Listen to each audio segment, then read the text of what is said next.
अस्सलाम वालेकुम स्टूडेंट्स। मैं पिछले लेक्चर में आपको टेंस एंड देन फिर उसके बाद प्रेजेंट इंडेफिनिट की ब्रीफली एंड उसके बाद इज़ एम आर और बी का यूज़ इन प्रेजेंट इंडेफिनिट का ब्रीफली लेक्चर दे चुकी हूँ। आज का लेक्चर का मेरा जो टॉपिक है प्रेजेंट कंटिन्यूअस टेंस, जिसको हम उर्दू में कहते हैं फ़ेल हाल जारी। गेटर स्टूडेंट्स, इसकी डेफिनेशन अगर मैं आपको बताऊँ तो ये ऐसा जब भी कोई काम जो कि मौजूदा ज़माने में अधूरा हो यानी जारी हो यानी कंटिन्यूसली हो रहा हो, मतलब इसकी ने कंप्लीट नहीं हुआ लेकिन जारी है, अभी भी मतलब पार्ट्स में भी हो रहा था, अभी भी हो रहा है, तो मैं काम को इसको ये कह सकते हैं हम। पहचान इसकी हम ये होती है, इसकी एग्जाम्पल आखिर में जुमलों के उर्दू में जुमलों के आखिर में क्या आता है? रहा होता है, रही, रहे हैं, रही हैं, रहा हूँ, रही हूँ वगैरह आते हैं। गेट स्टूडेंट्स, अगर मैं इसकी एग्जांपल दूँ तो मैं चाय पी रहा हूँ, हम परिंदों का शिकार कर रहे हैं, हम अली सड़क पर दौड़ रहा है। इसमें फेल की जो चौथी फॉर्म जिसे कहते हैं वर्ब की फोर्थ फॉर्म आईएनजी वाली फॉर्म यूज़ होती है। इमदादी फेल जिसे हम हेल्पिंग वर्ब बोलते हैं, इज एम आर इस्तेमाल होते हैं, ठीक है ना। अब इमदादी फेल किस तरतीब से इस्तेमाल होंगे वो भी मैं आपको बता देती हूँ, आपको परेशान होने की ज़रूरत नहीं है। वाहिद नाम जिसे हम सिंगुलर नेम बोलते हैं, और he she it and singular name, ठीक हो गया, singular name and he she it, ठीक हो गया। के साथ हमने क्या यूज़ करना है? हमने इज़ यूज़ करना है, गेट दैट स्टूडेंट्स। जबकि आई के साथ हमने क्या यूज़ करना है? एम यूज़ करना है, और बाकी सब फाइलों के साथ हमने क्या यूज़ करना है? आर का इस्तेमाल होता है, गेट दैट स्टूडेंट्स। अब मैंने आपको कंप्लीट लेक्चर देखा। अब बनाने का तरीका क्या होता है? इंग्लिश में जब भी आपने कोई इंग्लिश को उर्दू में ट्रांसलेट करते हैं तो उसकी तरतीब इंग्लिश की ये होती है कि सबसे पहले सब्जेक्ट आ जाए, फिर उसके बाद देन इज एम आर आ जाए, फिर उसके बाद आई एन जी वाली form plus object, that's your sentence complete. Gate students, अब मैं जो उर्दू की एग्जांपल मैं आपको दे चुकी हूँ उसको मैं आपको ट्रांसलेट करके दिखाती हूँ इंग्लिश में। कैसे करके दिखाऊंगी ये भी मैं आपको बताती हूँ। मैं चाय पी रहा हूँ, ठीक है ना। इसमें मैं क्या है? फाइल है, जिसको हम इंग्लिश में सब्जेक्ट बोलते हैं। चाय जो हमारे पास ऑब्जेक्ट है, जिसको उर्दू में हम मफूल बोलते हैं। पी रहा ये हमारे पास फेल है, ठीक हो गया, जिसे हम इंग्लिश में वर्ब बोलते हैं। हूँ जो कि हमारे पास इमदादी फेल है, जिसे हम इंग्लिश में हेल्पिंग वर्ब बोलते हैं। अब मैंने सब ट्रांसलेशन करके भी बता दिया कि इसको उर्दू में इंग्लिश में क्या बोलते हैं। स्टूडेंट्स, बहुत ईजी है, पूरा का पूरा मैंने आपको करके दिखा दिया है। अब क्या करना है? उसको उसके फार्मूले के मुताबिक पुट कर देना है। तो सब्जेक्ट हमारे पास क्या है?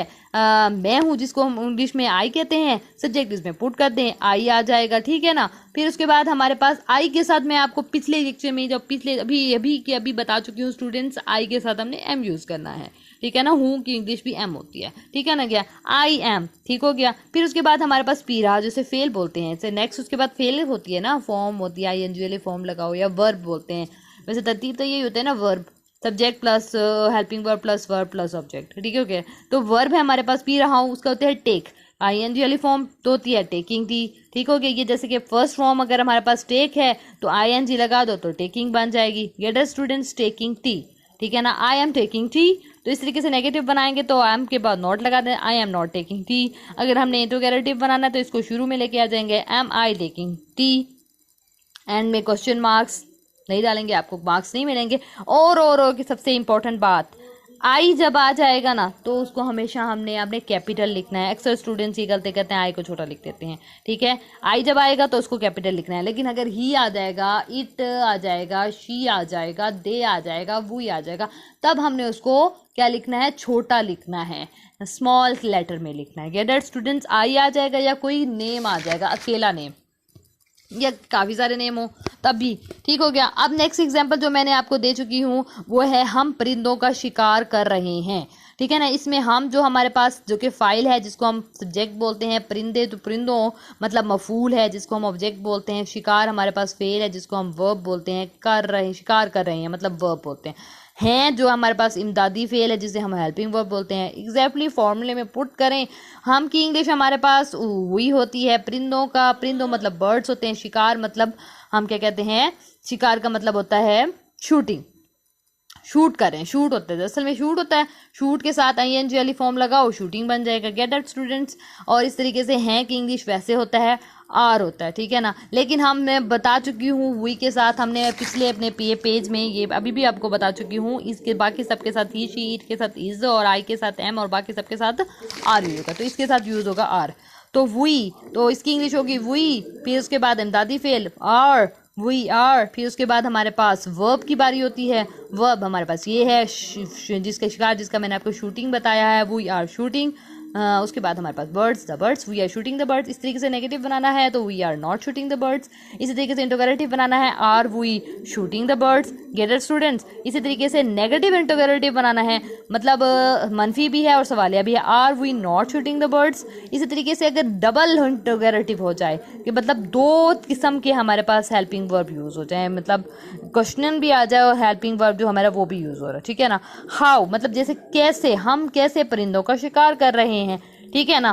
तो how are we shooting the birds. तो इसी तरीके से मैं तरतीब आपको मैं ऑलरेडी बता चुकी हूँ, फार्मूले में पुट करें एंड देन हो गया, कोई मसला ही बात नहीं है, ठीक हो गया। तो हमें पता है ना कि हेल्पिंग वर्ब को हम शुरू में ले आते हैं, क्वेश्चन को शुरू में ले आते हैं, जैसे हमारा हो गया।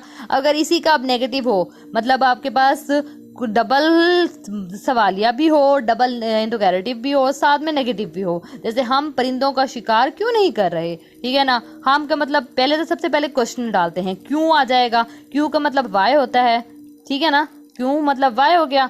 आर, इसमें हेल्पिंग वर्ब जो यूज हो रहा है वो आर है, वाई आर। फिर उसके बाद हमारे पास सब्जेक्ट हो गया वी, फिर उसके बाद एंड, उसके बाद नॉट, उसके बाद शूटिंग द बर्ड्स, ठीक हो गया। Why are we not shooting the birds.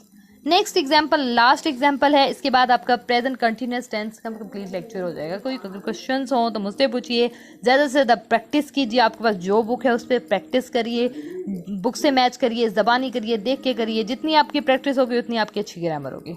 उसके बाद है अली सड़क पर दौड़ रहा है, ठीक है ना। अली हमारे पास फाइल, सड़क हमारे पास मफूल, इसी तरीके से दौड़ रहा हमारे पास फेल जिसे हम वर्ब बोलते हैं, और इससे है हमारे पास हेल्पिंग वर्ब हो गया। फार्मूले में पुट करें, अली हमारे पास सब्जेक्ट है, अली को ले आएँ। फिर उसके बाद एंड में जो हमारे पास हेल्पिंग वर्ब है इज आ गया अली के साथ, क्योंकि मैंने बता चुकी हूँ ना, he she it any singular name, ये रहा ये रहा ये रहा, he she it any singular name के साथ हमने इज यूज करना है। Get it students, Ali is.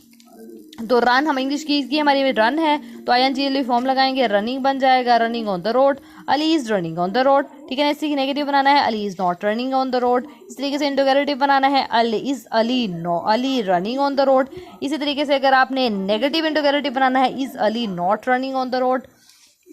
इस तरीके से अगर आपने सवालिया बनाना है, जैसे कि सवालिया की मैं इंग्लिश वैसे उर्दू लिखती हूँ ताकि आपको समझ में आए कि है से है इसको कैसे आपने किया।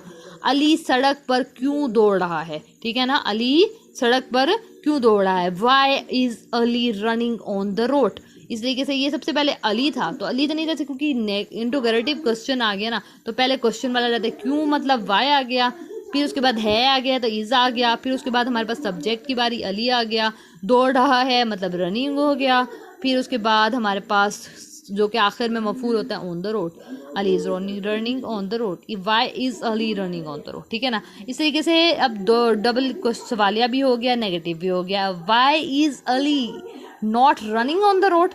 यही तरतीब है, इस तरीके से आप प्रैक्टिस करते रहें तो, और कमेंट्स में मुझे क्वेश्चन भी करते रहें और मेरे चैनल को सब्सक्राइब कर दें ताकि आपको इतनी अच्छी और इतने अच्छे लेसन्स मज़ीद मिल सकें।